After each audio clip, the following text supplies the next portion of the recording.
আসসালামু আলাইকুম প্রিয় দোস্ত। আজকে আমি দেখাচ্ছি আপনাদেরকে আমাদের নতুন বাঁশের গাছ। যেমন কি আমরা সবাই জানি, কুল্লু নাফসিন জায়েকাতুল মউত, মরণ সবারই হবে।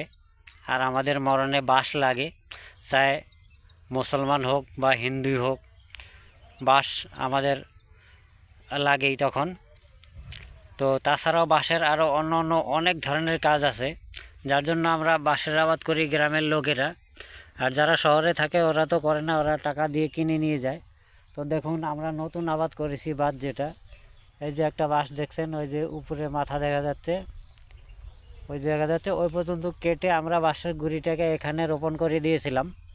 রোপণ করার পর এখান থেকে এই যে পাতলা একটা বাঁশ বেরিয়েছে বন্ধুরা।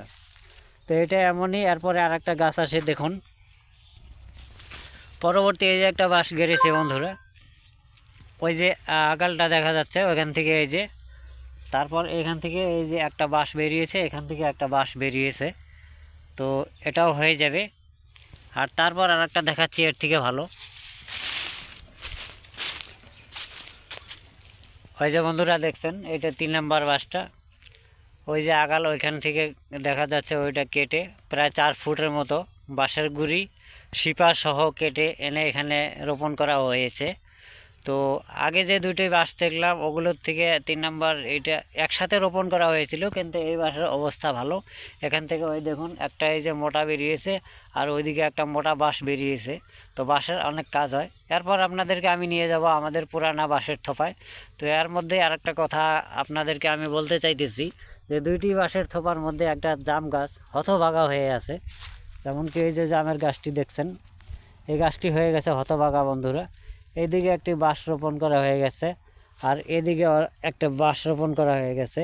এখানে হবে কি, এই জামের গাছটা ওই বাঁশের থোপা এমন থাকবে না, বাঁশের উপরে বাঁশ, বাঁশের উপরে বাঁশ বেরিয়ে আসবে, বাঁশের শিপা পুরা জায়গা নিয়ে নেবে, ঘেরে নেবে। আর এদিকের বাঁশটা এদিক থেকে পুরা জায়গা নিয়ে নেবে, ঘেরে নেবে।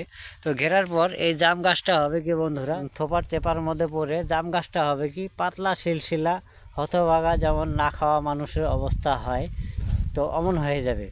তো চলুন এবারে আমি এখান থেকে চলে যাচ্ছি আমাদের পুরানা বাঁশের থোপায়, আমার সাথে আসুন বন্ধুরা। বাঁশের অনেক কাজ। বাঁশ দিয়ে প্রথম কথা হলো, বাঁশ তো আমাদের কবরে লাগে বা হিন্দুদের শ্মশানে লাগে।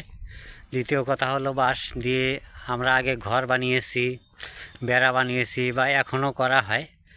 তো আপনারা এই যে দেখতে পারেন, এই যে বাঁশ এখানে ব্যবহার করা হয়েছে, বা এই যে এগুলো বাঁশের ব্যবহার হয়েছে। তো বাঁশের অনেক কাজ। ঘরের সিলিং আমরা বানিয়ে দিই এমন করে, বাঁশের মধ্যে থেকে ভালো করে বেড়ার মতো পাতলা পাতলা করে তুলে ঘরের বেড়া বানানো হয়। তাছাড়াও আরও অন্য অন্য অনেক কাজ আছে। তো বন্ধুরা দেখছেন আমার পিছনে এই যে বাঁশ, এগুলো একটু পুরানা দেখা যাচ্ছে, এই যে। তো এগুলোর থেকে কেটে কেটে আমরা কিছু কাজ করছি অলরেডি। আর এখানে বাঁশ পুরানো হয়ে গেছে, ওই যে জ্বর দেখা যাচ্ছে। আমি ক্যামেরাটা ঘুরিয়ে দেখাচ্ছি, বাঁশ কিছু এই যে দেখা যাচ্ছে, এই যে দেখুন, ওই যে বাঁশ মোটামুটি ভালোই বড় থোপ দেখা যাচ্ছে, এদিকে আছে। তারপর বন্ধুরা ওই যে আগে দূরে লক্ষ্য করে দেখুন, ওই যে বাঁশ, আমি ক্যামেরাটা বড় করে দেখাচ্ছি, ওই যে বাঁশের থোপা একটা দেখুন এখন পাশে দেখা যাচ্ছে, ওইটা একটা হয়। তারপর এর আগে আরও আছে। তো মুঠের উপরে কথা হলো, বাঁশের আবাদ করা হয় কেমন করে, মানে বাঁশের গুঁড়িটি শিপা সহকারে 4 ফুটের মতো কেটে নেওয়া হয়। কেটে নিয়ে ওই শিপা সহকারে বাঁশের গুঁড়িটি এক জায়গায় রোপণ করে দেওয়া হয়। যেমন কি আমি ভিডিওর শুরুতে আপনাদেরকে 2-3টা বাঁশ রোপণ করে দেখিয়েছিলাম। গ্রামের যারা আছে, যারা বাঁশ আবাদ করে বা যাদের বাড়িতে বাঁশ আছে, ওরা তো সবাই জানে। আর হয়তো কেউ কেউ জানে না, যার বাড়িতে বাঁশ নেই, ওদের বাঁশের দরকার হলে কিনে নেয়। বা শহরের মানুষ তো অবশ্যই জানবেন, ওদের কাছে টাকা আছে, ওদের যা দরকার হয় টাকা দিয়ে নিয়ে আসে। তো গাছ বৃক্ষর দরকার ওদের হয় না। যাই হোক, আমরা গ্রামের, আমাদের তো সব ধরনের গাছই লাগে। আগের ভিডিওগুলোতে আপনারা দেখেছিলেন সুপারি গাছ, নারকেল গাছ, বা অন্যান্য গাছের ভিডিও, তাল গাছ, এগুলো আপনাদেরকে আমি দেখিয়েছিলাম। তো আজকে বাঁশ এগুলো দেখিয়ে দিলাম। আরও কিছু বাঁশ আছে ভিতরে, ওখানে আর যাব না।